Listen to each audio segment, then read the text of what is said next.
Hi, everybody. Welcome to Shift into Winter. My name is Dean Svoboda. I'm a friend of Lori. I stood in Two Wheel View with the Autism Asperger's Friendship Society.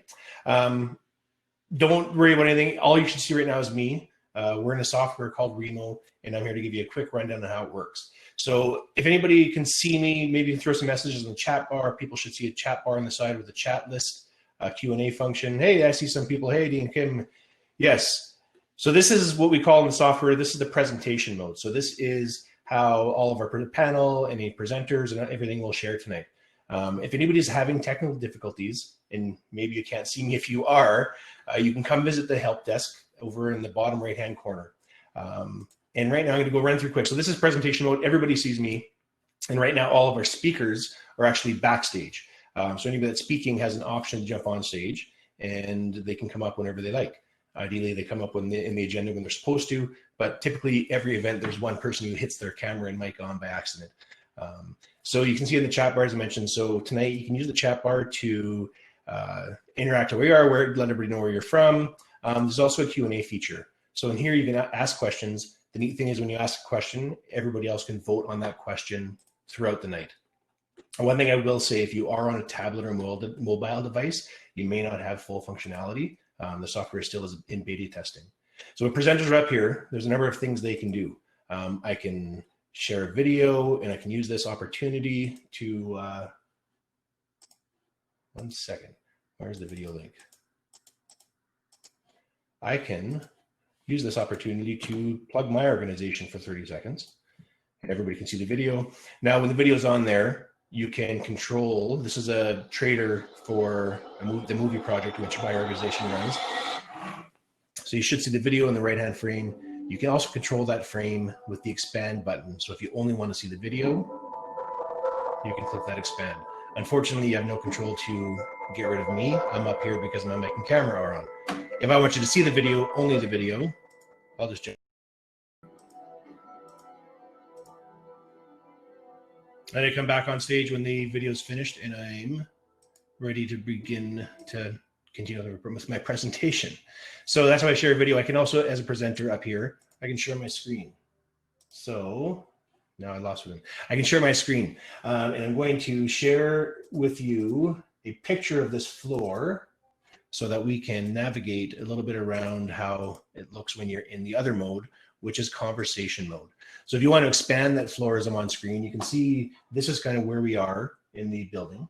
You have logos here for Two Wheel View, City of Calgary, the help desk, and also you have a bicycle cafe up here. You click those logos, you'll get surprises. To the left of the stage here, when you're in that mode, you can see a video that's been preloaded. Any of these tables you can move to. All the tables have a whiteboard. So open the whiteboard, there's all kinds of great information on those whiteboards. Also, everybody has their little avatar. If you click your avatar, there'll be a little pencil. You can add your LinkedIn page, your website, your Facebook page. And then also tonight, we have a large event expecting close to 200 people. We have 2 floors. So over on the left, this side is the elevator. So you click the second floor and you'll go up to the second floor. And as I said, you can't do that right now because we're in stage mode. So now I lost track of something.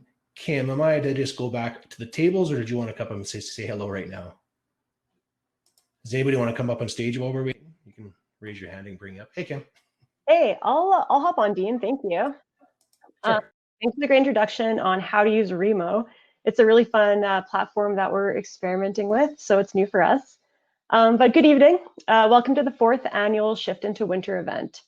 The goal of Shift into Winter is to provide a welcoming place for folks to learn and share their experiences specific to winter cycling. Our event is hosted in partnership with Two Wheel View, the City of Calgary, and with subject matter support from Lindsey, Bliek, blogger and creator of This Mom Bikes blog, and tech support from Dean, who you just met from the Autism Asperger's Friendship Society here in Calgary.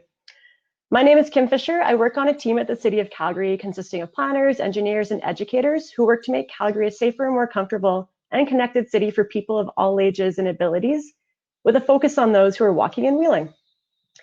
Tonight, we're here to learn from a panel of folks who bike year-round from across the country, and then have an opportunity to learn from one another in that conversation mode Dean was speaking about in the community breakout tables.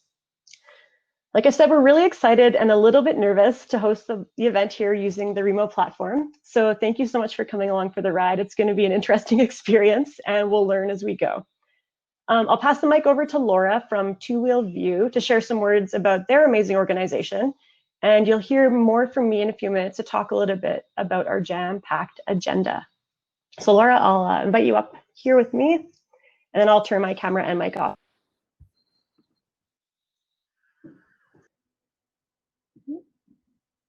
Awesome. Thanks so much, Kim.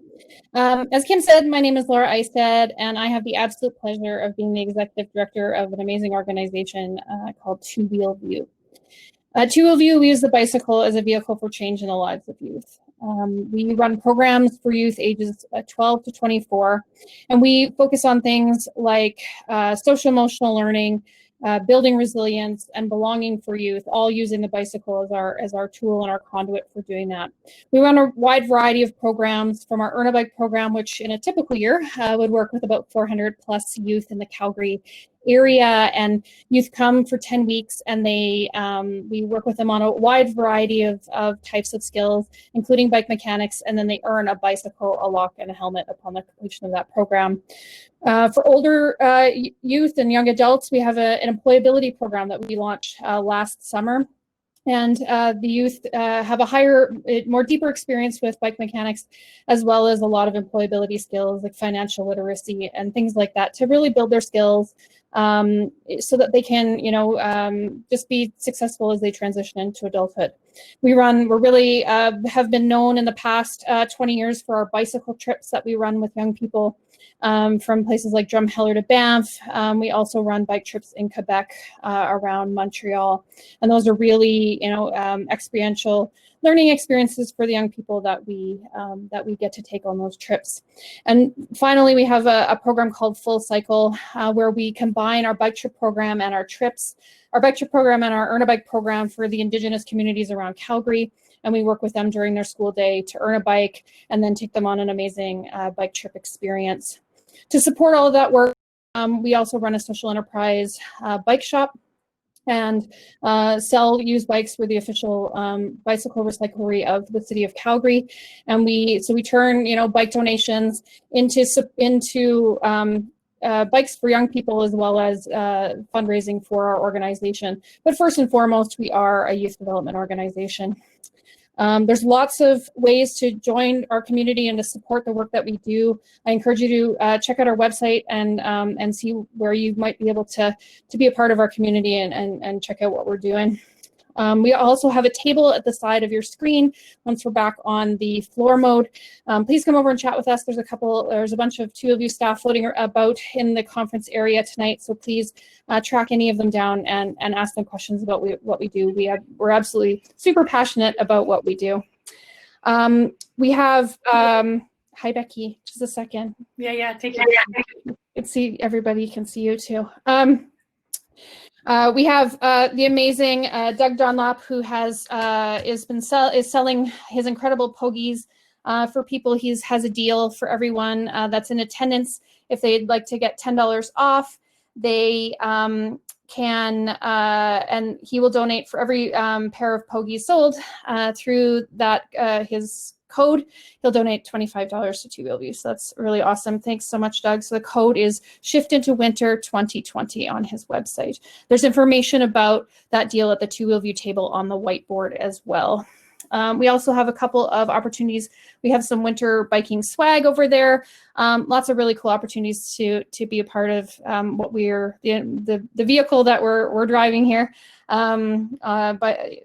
To support Two Wheel View, and we're really, really grateful for everyone who's attending, and the opportunity to speak to everybody across the country is really, really cool. And a big thanks to Kim and Lindsey for saying yes when I said, why don't we take it national this year? So I'm excited to be here tonight, and thank you so much for the opportunity to share our story. And I'd like to bring Becky onto the stage. Becky, my colleague Becky Giammarino, is going to do our land acknowledgement. Thank you, Laura. Oki, Ambawastich, Danidada, bonjour, hello. My name is Becky Giammarino, and I'm a coordinator at Two Wheel View in Calgary. Two Wheel View is situated north of the Bow River and not far from the confluence of the Bow and the Elbow rivers. The traditional Niitsitapi name for Calgary is Mohkinstsis. The traditional Nakota name for Calgary is Wincheshpa. Both mean elbow. As cyclists in Calgary experience, the Bow and the Elbow River provide two major bike path routes that connect the east to the west parts of town. As the days get colder and I feel a little mourning for the freedom of hot summer days, the river reminds me to be grateful for the little changes because there's grace within them. Change in the river happens consistently, without remorse. The river flows and swells in the spring, the color a creamy steel as glacial till floats through in from high in the mountains. As summer rolls on, the joyful turquoise emerges and calls people in to play and to float. In our current season, the river reflects the vibrant golden hues of the bordering crown of trees. And as the days get colder and the river begins to freeze, attentive river watchers will notice how long, spindly fingers of frost reach upstream from the frozen shores, closing in on the liquid surface as the days pass. When I think about acknowledging the land, I reflect on my relationship with the land. And today, it is the river that I want to acknowledge. Of course, for tangible things like drinking water, but also for the many ways the river inspires me and many Calgarians. I know that I'm not alone in the comfort I felt returning to the river day after day at the start of the pandemic, when uncertainty was heavy in all parts of our lives. The river flowed day and night, just as it should, endlessly offering itself to all without restraint. On behalf of Two Wheel View and the Shift into Winter host, I would like to acknowledge the original stewards of the land, who are still active land keepers and leaders today. This event is being hosted within the traditional land of the Niitsitapi people, including the Siksika, the Piikani, and the Kainai nations of the Blackfoot Confederacy, the Yarahe Nakota, including the Chiniki, Bearspaw, and Wesley First Nations, the people of the Tsuut'ina Nation. The City of Calgary is also home to Métis Nation of Alberta, Region 3.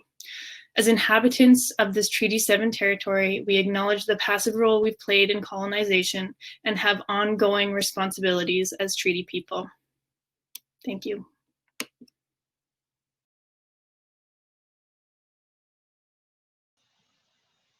Thank you, Becky.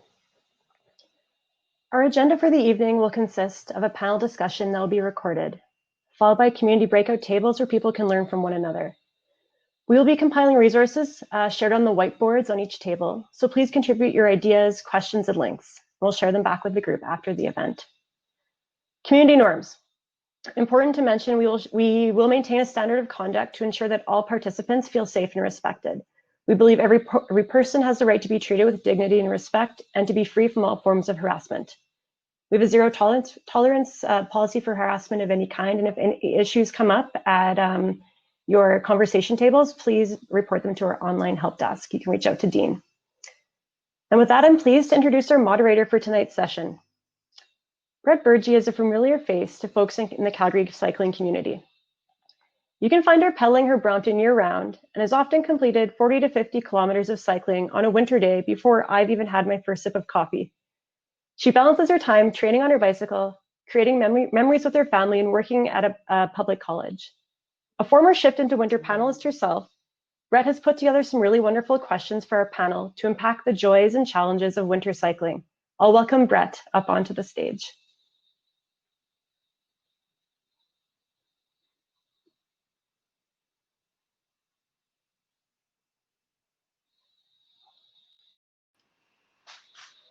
Thank you very much, Kim. That was a wonderful introduction. Thank you so much for that. And thank you to Becky as well for the land acknowledgement. Becky from Two Wheel View, that was great.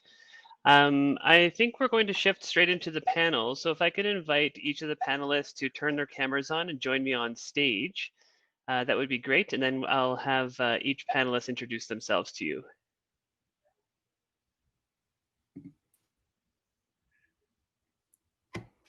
Great. Welcome, everyone. Jenna, could we start with you? Do you mind just giving a quick introduction, and perhaps you could describe how many years you've been winter cycling and where you're based? Sure. Thank you, Brett. My name is Jenna Dutton. I'm based in Calgary, Alberta. I've been winter cycling, I think, for 6 or 7 years now.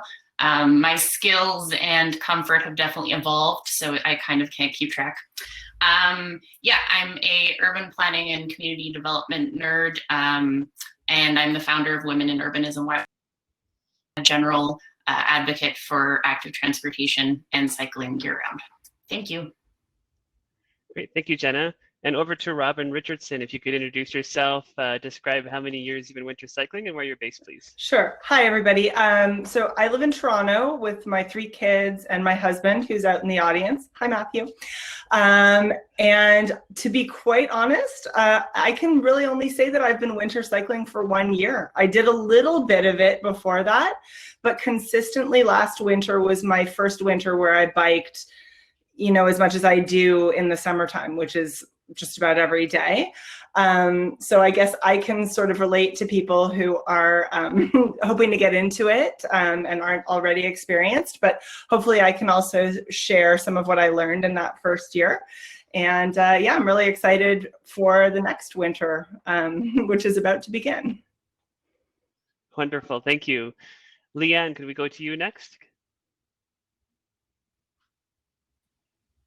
Hi, my name is Leanne Perry, Bonjour, Anin, Leanne Perry, Indigenous. I'm gonna just acknowledge I'm coming from Winnipeg, Treaty 1 territory, and it's the homeland of the Métis Nation, also Anishinaabe, Cree, Oji-Cree, Assiniboine, Dakota, and Dene peoples.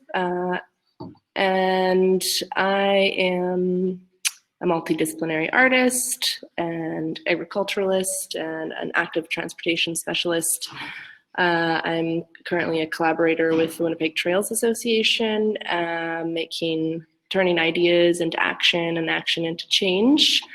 I've been riding my bicycle in the winter for 15 years, and I excitedly had just realized that yesterday, I think I could claim the title of Winnipeg's most experienced cargo bike rider. So I'm pretty proud of that right now.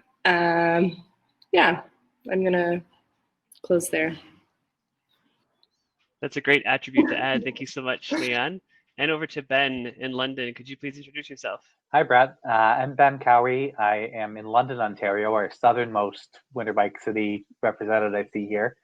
I am the owner of London Bicycle Cafe at LDNONT Bike Cafe on Twitter. And previously, my winter cycling experience started in Calgary, which is how Kim and Brett and Jenna all wrote me into all of this. So yeah, we're just really excited to get back out and do some more winter cycling this year. This will be my 11th winter this year, so definitely have been doing it a long time, and I find the longer I do winter cycling, the less that I feel like I need to do to prepare in the winter. And I think it's just an experience thing. The more you do it, the less you have to think about it. And I feel like this is a year where I'm really not doing anything. So it'll be interesting. I'm really excited to hear Robin's perspective in particular, somebody who's new to winter cycling, and hear a little more about how that feels, because I've almost forgot at this point. And I want to make sure that I remember what it's like to be new at it. So thanks for having me tonight. Thanks to our panelists. Just before we begin, thanks also to the City of Calgary and to Two Wheel View for presenting tonight's program.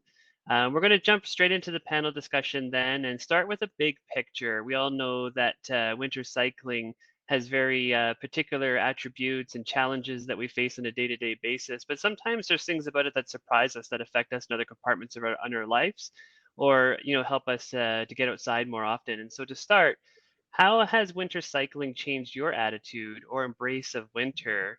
Robin, perhaps we could start with you. Sure. So I grew up in California, so I have to confess that it's taken some adjustment to get used to Canadian winters, even though I know that Toronto has kind of one of the milder winters as Canadian cities go. Doesn't feel mild compared to what I grew up with. But I think winter cycling has really made me feel like I enjoy winter. We aren't a hockey or a skiing family. So for a long time, winter just felt like something you had to get through, like wait until it was over and get to the other side. And now that my kids and I are all riding through the winter, it doesn't feel that way anymore. I'm not like yearning. I mean, I still like spring, I'm not gonna lie, but I'm not counting the days. I'm not bored. So it's really added a lot to my enjoyment of the season and honestly made me feel more Canadian. Thank you, Robin. What about you, Jenna? What about winter cycling has changed your attitude or embrace of winter? So potentially controversial for a winter channel, but I don't actually love winter. I moved to Canada from England when I was 12, and I wasn't used to all the snow. And I now play hockey, and I've definitely become more familiar with it. But I would say, yeah, winter cycling, I originally did it kind of to be stubborn because I wanted to try something and build it up in my mind like way too much as being this crazy difficult thing. But I think it's definitely made me appreciate winter more. I think there's still some mornings where my husband, who gets up a bit earlier than me, sends me like an update of pathway conditions, like a little more hesitant than other days. But yeah, it's definitely made me love winter more. I think those evenings when the roads, there's fresh snow when you're riding through it, it's just like an amazing experience. So. Thank you, Jenna. And Leanne, if you'd like to have a turn, and let me know if you'd like me to repeat the question. What's my attitude has changed about winter since I started riding That's correct, a yes. bike. I have probably learned a little bit more about what cold is. Cold before is different than cold now. So I actually think that I've experienced more cold and am less fearful of cold and more able to spend my entire day outside, no matter the temperature, and really learned to regulate my own body temperature. And because of that, it's similar to Robin, I have the ability to enjoy being outdoors and playing in the snow, and I get to adapt to my surroundings a little bit more easily than if I had to kind of always come in and outside in climate controlled spaces. So I feel more able to enjoy the beauty and my surroundings of it. Thank you. And finally, Ben. Thanks, Brett. I think for me, it was a lot of the community of finding other people who also did this in the winter. I think that in terms of embracing winter, it can feel like you're doing it all by yourself, but seeing that there's a whole ton of other people out there doing it, you can really get a sense that there is a community to be found there. And I think recognizing that there is a community of people who are embracing the winter all together really made me enjoy winter even more than I already did. I definitely associate myself as a winter person growing up. I've got a February birthday and grew up in the snow belt, so I get it. I get winter. I love it. But it's great finding new people who are excited about it and finding it for the first time. And that rediscovery. Ben, I'll keep you in the hot seat, if you don't mind, for the second question, and that is, what is a unique attribute or experience to bicycling in winter that you look forward to? Yeah, certainly. It's the quiet. It's the quiet of the winter. When you're riding through a neighborhood street on a freshly fallen snow day, you don't hear the same noise of cars and city and all those things that you hear when you're in mid-season and in the summertime. The snow dampens the noises around you, and you can feel like you're kind of in the middle of nowhere, even if you're in the middle of the city. So that's what I'm really looking forward to again this winter. Yeah. And how about you, Robin? What is a unique experience about winter cycling that you look forward to? Well, this sounds really antisocial, but I love the empty trails because we live right in the middle of Toronto and we don't often have a trail to ourselves. But on a cold day in February, we often have, even really busy multi-use trails all to us. And it's an amazing feeling. I also just really love the way it feels to roll through crunchy snow. It's really fun. So I guess those are the two things I like the best. Great. And Leanne, what's a unique attribute about winter cycling that you look forward Well, to? on top of both of those things, like I do really love the sound and the feeling, and I would say I love the exploration aspect to it. You have all of these other paths available to you. I like, for where I live, I can cross the river over the ice, and I also like noticing animal tracks or even people tracks with the footprints and bike tracks. So being able to sort of read the landscape in another way just by how and who is moving through it is a big aspect for me.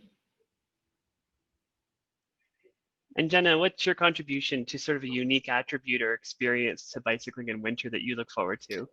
Yeah, kind of a little bit of overlap with some others, but I think I used to only ride like road bikes or cross bikes, but winter biking, I got into kind of upright bikes. So in the winter, I tend to bike slower, which can sometimes be annoying, but I generally enjoy kind of just embracing the environment a bit more and kind of seeing what's around me. And another side one would be the occasional days where it's super cold and you show up at work or wherever you're going with frozen eyelashes, and it's kind of like your claim to frostbiking. Yes. Thank you. If I could ask Leanne to start the next series of questions, what's been the most rewarding for you from adopting winter bicycling into your lifestyle? Yeah, I guess I think just the relationship to the landscape around me. If I'm able to enjoy being outside more, I can appreciate the land I'm on more too, and it also allows me to understand the history of people who lived on the land before me, where it's very recent experience in human history where we are indoors for most of our day. And so just sort of getting back into understanding what it was like for people who are spending all of their day outside, and that it's quite normal, and what we are in right now is pretty abnormal. So that's been quite rewarding for me to be able to make that connection and learn from that. Thank you for that point. That's really compelling. It certainly gives me something to think about as I approach wintertime and look to that day-to-day of getting inside. Robin, if you could answer as well, what's been the most rewarding for you from adopting winter bicycling into your lifestyle? I'm going to say two things, if that's okay. The first is that I used to really dread having to stop biking when the cold weather came, and I had this mental block that when winter comes I can't bike anymore, and I used to feel really sad about that. But then weirdly in the spring it took me a while to get going again. It was like I had gotten so used to driving the car that it just wasn't top of mind, and I had to break through the inertia, and now I don't have that. Now I just sort of operate on the assumption that I'm going to bike pretty much every day, and so there aren't these barriers that I kind of invented for myself. But what brings me the most joy, honestly, is seeing my kids riding just gleefully. Especially my youngest gets really into it, and when we hit like a sketchy patch of snow or it's really cold, we psych ourselves up by screaming Viking biking really loud as we go down the street, and we look ridiculous, but we have so much fun that way. And it's easy for us all to sort of get glum in the winter, especially to Leanne's point, if we spend all of our days indoors, which is really unnatural to do. So I just love to see them get out and get silly and have fun.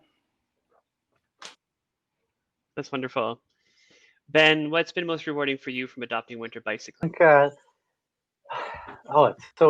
Everyone, it's hard to go last on this one. And I think, Robin, I'm going to steal yours next year. This will be my first year that I'm riding with Rosie, and I think she's loving being on a bike already, and I think it'll be more fun as we get going. But I think just the self-sufficiency of being able to do things under your own power. You know, you don't have to rely on the bus being on time. You don't have to rely on, you know, having a car that goes anywhere. That self-sufficiency is really something that I appreciate and have developed. The older I get, the more I think that is something that I really value. And being able to get around in your city just to do the normal things and to do it under your own power in the winter is a rewarding feeling. Yeah. Jen, I don't think you've answered that question yet. Is that correct? I can be quick though. I like the Viking Go ahead, biking. please do. Yeah, I was just gonna say, I think it's made me appreciate the winter more. I'm almost a winter person now because I enjoy the bike ride, even when it's those kind of really short, dark winter days. But also professionally, having a background in urban planning and kind of research, it's made me think of the city in terms of not just bike infrastructure, but winter bike infrastructure. So how can we design the city better to accommodate like active transportation through all seasons of the year? And that's kind of really helped me change my perspective on things. Thanks, Jen. I'm going to keep you in the hot seat if you don't mind. We're going to shift now into a portion of the panel discussion that I would call getting started. So the first question in that category then is, what compelled you to start bicycling in winter and make it routine? I moved kind of relatively close to work, but not too close. So it was about a 45-minute, 50-minute walk. And similar to what Robin was saying, kind of at the end of the season when I stopped biking, being my competitive self, I found that walking to work was too slow. So I figured, why not try? So I grabbed kind of like a super old mountain bike and immediately wiped out on the lane behind my apartment building. But it was a good first experience. Great. How about you, Ben? What got you started in winter bicycling and what compelled Yeah, you it to was make it sort of routine? logistical for me. I injured my foot and I couldn't really walk to the train. I was living in the Beltline in Calgary and taking the train to the university every day. And I was just hobbling. I needed a cane to get around almost. And it's like, oh, I can still bike. There's people biking. Maybe I could do that too. And just started, you know, figuring out, is this something I could do, and have really talked to a good friend of mine who did ride all winter and got some advice from him about, you know, is this a thing you can do? I see people doing it. I didn't really know that it was a thing you could even do before I moved to Calgary. So definitely having that in your face definitely helped. Seeing the people on the trail on Memorial Drive, you can just see people out there all winter, and just visualizing that people are doing it was kind of this inspiration that, oh yeah, I could do that too. I think that's really given me some appreciation for people with disabilities cycling, and understanding that things like getting off and dismounting isn't always the easiest thing, and that becomes doubly hard in the winter to have to do those types of things. So understanding the bike as a mobility device sort of came from my own stupid foot injury and forced me into going out and riding my bike every winter. Leanne, what got you started in winter cycling and what compelled you to make it routine? I had moved to the city out of my parents' house and needed a form of transportation to get to school and back. And I had got my grandma's bike as a hand-me-down and started riding that, and then got in a job as a courier, a bike courier. And so I was doing that daily, and I had fully integrated it into my life, and then just kept going. And then the snow fell and kept going. And I was surrounded by other people who were also riding in the winter too. So any questions I might have, I could have asked them as well. So I had the access to a bicycle, the ability to ride, and I had just kind of integrated it into my daily practice. Yeah. Great, thank you. And Robin, how did you get started in winter cycling, and what moved you to make it routine? So my underlying motivation in choosing to ride instead of drive really comes from an environmental standpoint, that I just felt increasingly guilty every time I got in my car, and added to pollution and traffic and all the other problems that cars cause. And I didn't want to give, I didn't want to contribute all of those negative things all winter long. And I thought, well, I will at least give it a try.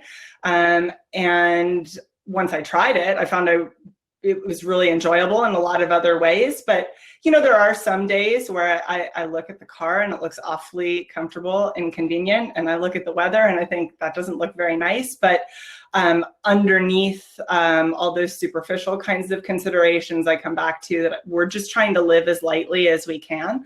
And I think riding a bike is a pretty easy way to lighten your footprint. Great. And Robin, if you could stay with your mic on for the next question. In those early days of winter bicycling, what was a challenge or two that you confronted and had to figure out? Sure. Well, I spoke already about this mindset that, I just can't bike in the winter. So once I overcame that, our biggest issue is with infrastructure here in Toronto. The city does not do a good job of clearing snow, particularly from bike lanes. So I had to learn some new routes. Some of our regular places we go, we take a completely different way to get there in the winter than we do in the summer. So that was one thing that is an ongoing challenge. And also staying warm. I did mention I'm from California, so I'm a little bit wimpy when it comes to cold. I struggle particularly with my hands because I haven't, sorry, Doug, I haven't gotten used to pogies. I kind of feel like I need to be able to see what my hands are doing on my handlebars. And so I'm still looking for the glove that gives me enough flexibility, but keeps me warm. How about you, Ben?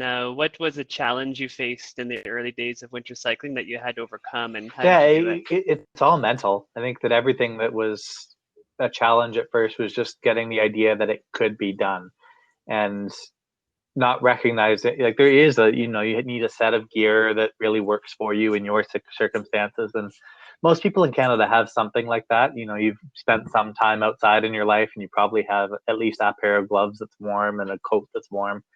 So you're not like moving from California to Calgary and getting a sense of, you just don't own those things. So it's just figuring out what works and just figuring out the day-to-day of it was the biggest challenge. The route was all the same. Calgary does a great job of plowing its path. It's, as much as everybody whinges a little bit about it, it's A+ compared to a lot of places I've lived. So realizing that was all cleared, that it was just all mental hurdles to get past that and get on to ride every day. Jen, I'm going to reframe the question a little bit. I'm curious if you faced a perceived barrier to winter cycling that turned out to be no barrier at all. Yeah, just that it would be kind of ridiculously hard, and I would have to wear kind of like full-on like snowsuit. I would get to work with like goggles on and not be able to go to work because I'd have to bring like an entirely different outfit, etc. Yeah, so I think I kind of adapted to what worked for me, but that's very much just like wearing the same thing that I usually would, maybe carrying an extra pair of socks and an extra pair of gloves, versus I thought I would have to wear like a winter biking onesie or something like that. And Leanne, how about you? Was there a perceived barrier that you anticipated, challenging you when you started winter cycling? And if so, did it turn out to be no barrier at all?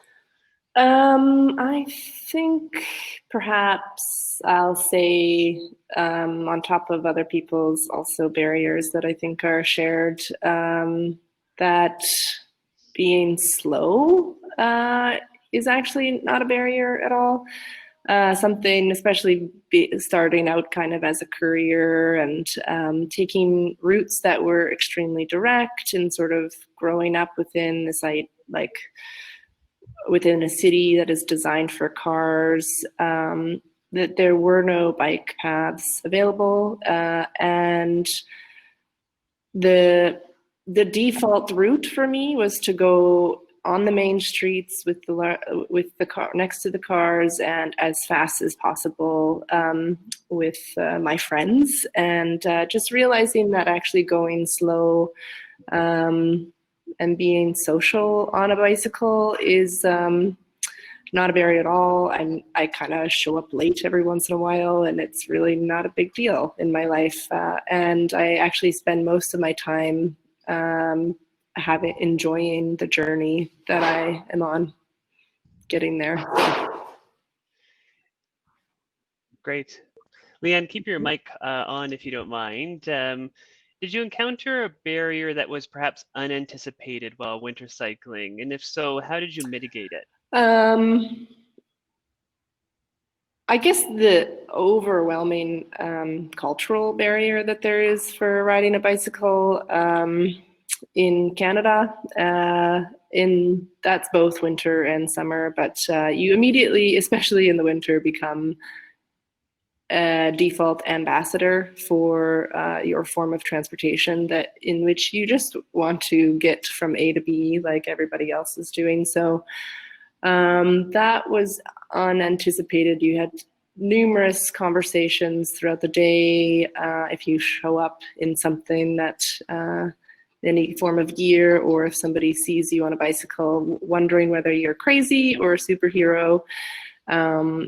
And overcoming it was it's been a long process of just sort of embracing that the bicycle and working towards changing the myths around cycling, and also changing my city so it's a more bike friendly place to be. How about you, Robin? Did you find that once you adopted winter cycling that there was an unanticipated barrier that you had to face and manage?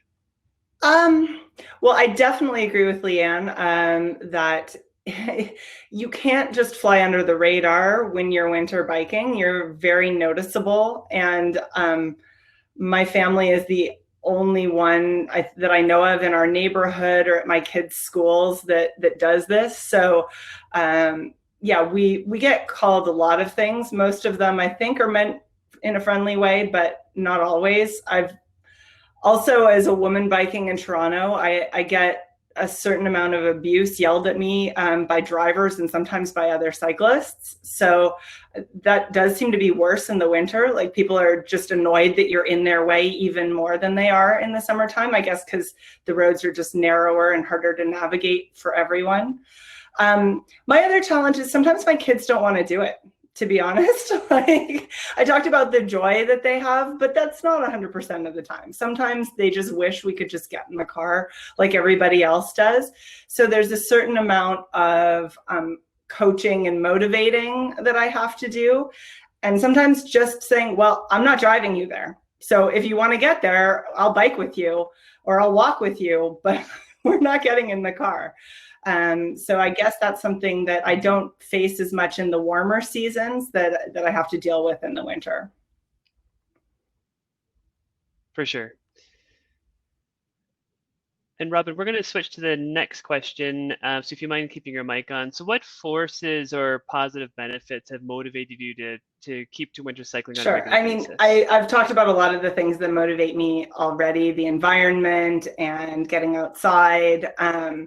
I like keeping up my fitness through the winter, and it has become a part of my identity now, in a positive way, that I think of myself as a cyclist, and I've started to meet other people here in the city, and all of you nice people from across the country too, who ride. And so that's been really beneficial to me. I also just want to thank my husband for motivating me a lot. He's been winter riding for years, and he definitely gets a lot of credit for changing my thinking over time from "that's insane, why would you do that?" to "absolutely, we're all going to do this." So on the days when I kind of maybe don't feel like riding, he always rides to work. And so he keeps me going even when I kind of feel like taking the day off. What about you, Ben? When you have that choice between reaching for a set of car keys or taking your bike to work, what draws you to Can I the bike mention in that the I wintertime? own a bike shop now, and I have a profit motive now? No, I feel like I have a leadership position in our community at this point where I've really tried to encourage a lot of people to get out and try cycling in the winter. And the end result of that is that it makes a safer city having more of us out there and has more of us speaking on behalf of winter cyclists. So for me, there's never really a question. I have to get out and ride every day and sort of lead by example in that way. So professionally, there's definitely that side of it. But personally, it's just more fun to choose your bike more often than not. I mean, I go to the dog park every morning and I take Hector in the Bullet, and he rides with his head and ears flapping out in the wind. And that's just how we get places. And it's a little bit of joy that keeps you going every day. And I think that it's good to remember that it is really fun to go out and ride when you're the only one and it's the middle of winter and you feel like you're in this, you've got this special little spot for you. So it's the happiness, but it's also the profit. How about you, Jenna? What's the positive frame that you articulate when someone asks you about why you bike in wintertime? Yeah, I mean, I've also got a lot of the crazy comments, some of which are when it's during a snowstorm and someone's on the side of the street and they're literally yelling at you. But I think just ultimately, I always feel better after I ride my bike, and that applies in the winter too. And yeah, I think it just has made me appreciate the outdoors more and kind of appreciate having clear pathways or being able to navigate that and having that opportunity to kind of explore the city all year round. Great. Leanne, I'm going to ask if you can take the group actually to the next section, which is titled The Practical and the Particular. So some very specific tips for people interested in winter cycling to pick up, or even for the more seasoned winter cyclists to learn maybe a new insight or two. So for the bicycle, what equipment and accessories do you recommend for any winter bicycle? Well, this is a good question for me. I would recommend a bicycle and perhaps a jacket. Yeah, anything that you would wear on your way outside when you go outside. Put it on and get on a bicycle. I wouldn't. I think it's one of the barriers to winter cycling is the obsession around gear. I think it provides an excuse to not do that, or it perpetuates fear around it. It's actually a lot easier than anybody imagines, and I run a project called the Plain Bicycle Project, and we bring in the most popular bike in the world to Winnipeg, which is not easily accessible in North America. And it's the Plain. It's a Dutch bike, and it's comfortable. You sit upright, and you have backwards brakes, which I like, and you have a chain guard, and fenders, so you don't get dirty, which is good for all seasons. I don't do anything to my bike at all during the change of seasons.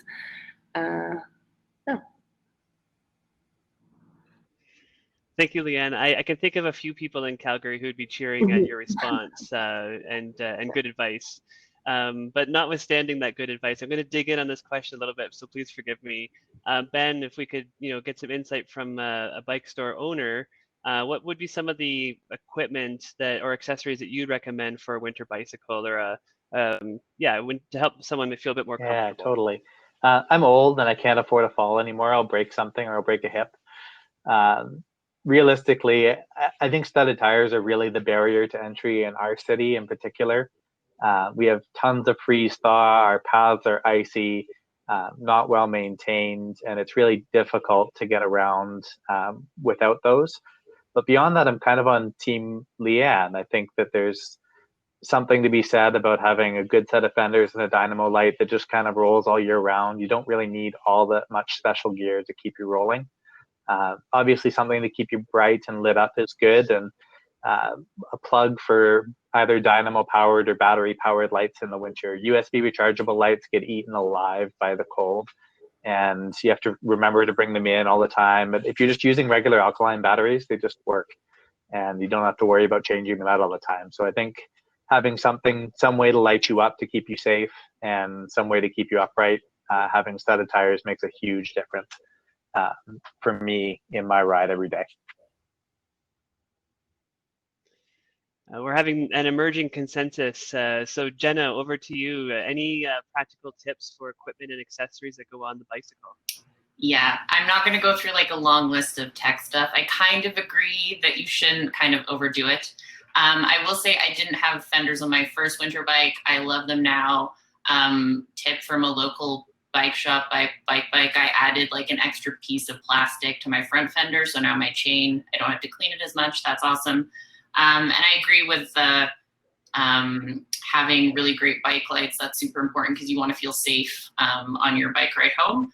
And otherwise, I'm a big fan of a waterproof pannier because then you don't have the backpack that's kind of not making your body temperature the same as usual.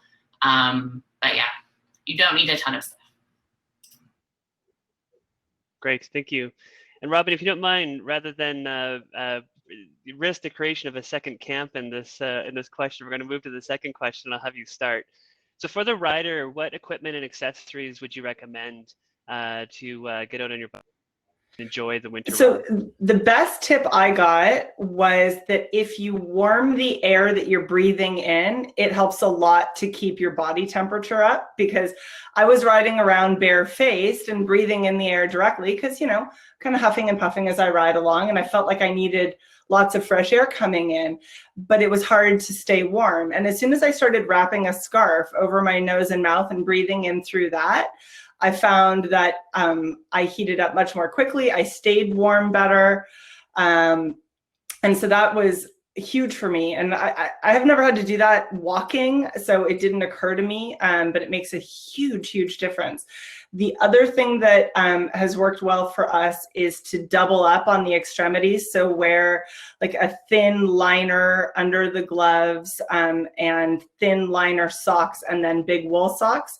Other than that, we just wear our normal winter clothes. You know, whatever we would wear to walk our dog, we would wear to ride our bike. So yes, scarf and the Great. extremities. How about you, Leanne? You mentioned earlier that a jacket is required. Is there other sort of equipment or accessories that you recommend a winter cyclist to don before heading out the door? I think that, is my mic off? Oh, there we go, sorry. Yeah, I would agree with Robin, just whatever you go for a long walk with, anything. Honestly, I plan my outfit based on what I'm doing that day. Like if I'm going to the theater, I might wear my nice outfit, and if I want to wear a dress, then maybe I'll put on some long johns or something. And if I want to wear nice like heels, then I'll just make sure they're big enough so I can fit a wool sock in there. Yeah, I'm a big fan of natural fibers. They go a long way. So yeah, I like jackets too. I'm a big fan of fancy jackets. Yeah. Awesome, thank you so much. And Jenna, is there any sort of practical tips that you've picked up on over your time winter cycling that just make the difference for a rider? I use a buff quite a lot. I'm not a big fan of like the fleece cycling cap until it's like below -20. I find a buff is good until it's like -15, and then my hair still looks relatively normal when I arrive at my destination. I also usually, as I think I mentioned before, will have like 2 or 3 pairs of gloves because I don't get super cold, but Calgary has like the 15-degree temperature differences from like the morning to the evening. So I find that helps. And I usually do like a wool sock in the morning because I don't want to wear like a super heavy boot because I have to walk around during the day or maybe go for a coffee. So I'll usually do a wool sock in the morning and then bring like a slightly thinner sock for the evening. But yeah, just kind of, and I know it sounds like I'm bringing an entire closet, but I swear it all fits in a bag. You look very convincing. Ben, I'm going to have you take us to the next question. So we've heard some references to sustainability and care for the environment as being compelling reasons to ride bikes. My favorite disposable is a bad idea. What myth or popularly held view do you want to dispel about winter cycling or equipment and accessories? Oh, equipment and accessories. I'll go there all day long. I think like the myth is that you need all the things to do it. I think you have all the things to start winter cycling if you have a bicycle. I think that's kind of it. You just get out and try to ride and see what works for you. There's no right way to do it. I think that there's a very, the more and more we see cities built for winter cycling, the more and more it becomes obvious that there's no right way to do it.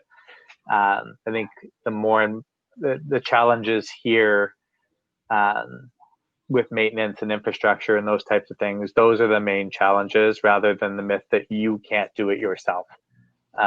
You have the ability to ride in the winter. It's a question of whether your city has made it safe for you to ride in the winter, if that makes sense. So go out and ride where you think it's safe. Go do the little errands in your neighborhood. Go visit a friend and try that. And then see what else you can go from there. Thanks, Ben. How about you, Jenna? Is there a myth that you want to bust about winter bicycling? Yeah, I would say, I mean, kind of similarly that it's ridiculously difficult. Most days, sometimes it's hard to judge how your bike will kind of go through a super snowy patch, but it's way easier than you think. And also that it's possibly kind of not feminine. I think women should ride bikes just as much as men, especially in the winter. We don't necessarily have to wear dresses while doing it. But I think winter biking, as we see from like all the photos of Europe, can be equally as stylish as regular biking with the pashmina that people are mentioning in the comments. So, yeah. Yes. And Robin, how about you? Is there a myth that you want to take a stab at and just break down? Well, I guess this doesn't feel very original, but it's similar to what everybody else is saying. I can't believe how many people say to me, oh, I could never do that. But these same people will go skiing for an entire day, or will go sit in a hockey arena for hours freezing. And I think, well, if you can do those things, you can also ride a bicycle in the winter. It's actually easier probably and warmer. So I try to bring people around to that way of thinking, but I'm not having a lot of luck converting people yet, but I'm going to keep trying. Yes. And Leanne, it's hard to read the room, but I have a sneaky suspicion that people will be disappointed if you don't also get a chance to answer what myth you'd like to bust about winter cycling. Yeah, so I behind me here is a series of unedited footage that I took with Anders Swanson and Pekka Talaho, who from Finland, who we collected a lot of footage of Oulu, Finland, where there is a citywide bicycle network where you can go anywhere you want, and it's always on a bike path, and it's always maintained in the winter. And they, instead of scraping to the ground, to concrete, they actually pack the snow down on the surface. And it is what motivates me. It's what helps me share what the future might look like in places in Canada where we are able to imagine sort of in an ideal situation. And in line with what Ben was saying about, it's not about if you have if you have access to a bicycle, if you have the ability to ride a bicycle, and if you have the ability to integrate it into your life. This one, it can sometimes be on you as a person, but also it can be cultural and environmental within the built environment. Then we know for a fact that people would and ride a bicycle. 95% of people would ride a bicycle all year long as A, B, C, D, E were true.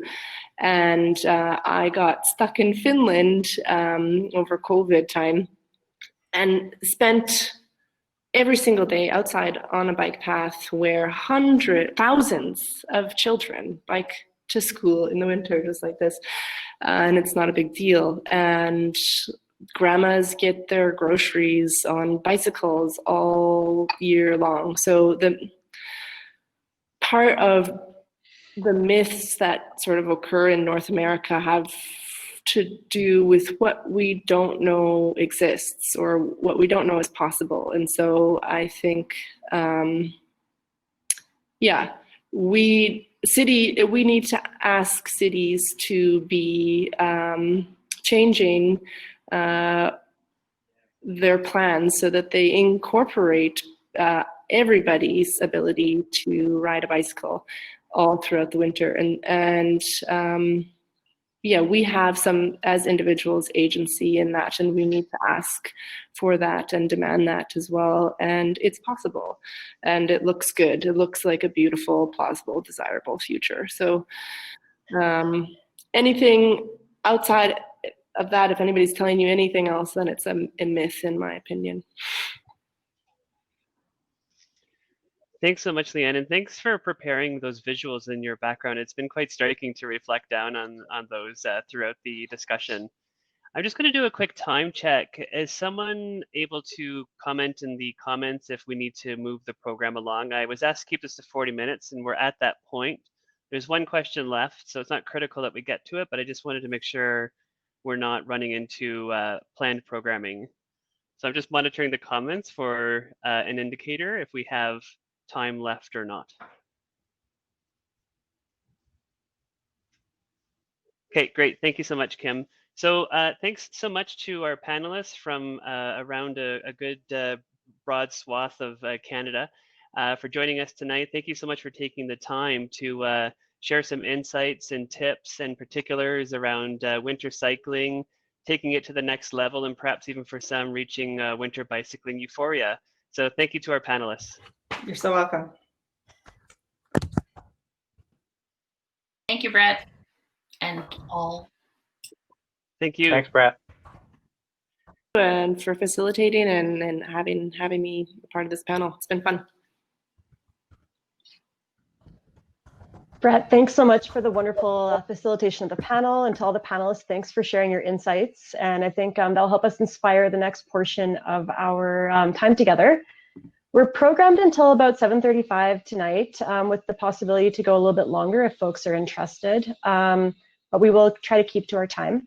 We'll next be moving into our community breakout tables. And so one of the best things about Shift into Winter in the past has been the opportunity to learn from one another. And so we'll be moving into that kind of conversation, conference table style breakout tables. And we'll really encourage folks to share tips or advice with one another about the topics that are listed on the table. Each table seats about 6 people, or seats 6 people. And there are some duplicate tables on floor 1 and 2 if you feel like the table you're at is full. Each of the tables have whiteboards to help with prompts, to help start conversations amongst the table. Join a table that interests you, open up the whiteboard and get the conversation going. If you have questions or ideas or links you can share with folks that maybe if you have more experience, you want to share with people that are new, share those links, share those tips, and we'll be able to document all of the learnings from the whiteboards and share them back out to the group after. So populate as much as you can. Some of the tables will have facilitators at them. So the London Bicycle Cafe, Cycling with Kids, and a few of the others will have some really great facilitators to help the conversation going. And then myself and then my colleague Jackie over at the city will have a table. Two Wheel View has a table. And then folks from Two Wheel View will also be floating from table to table.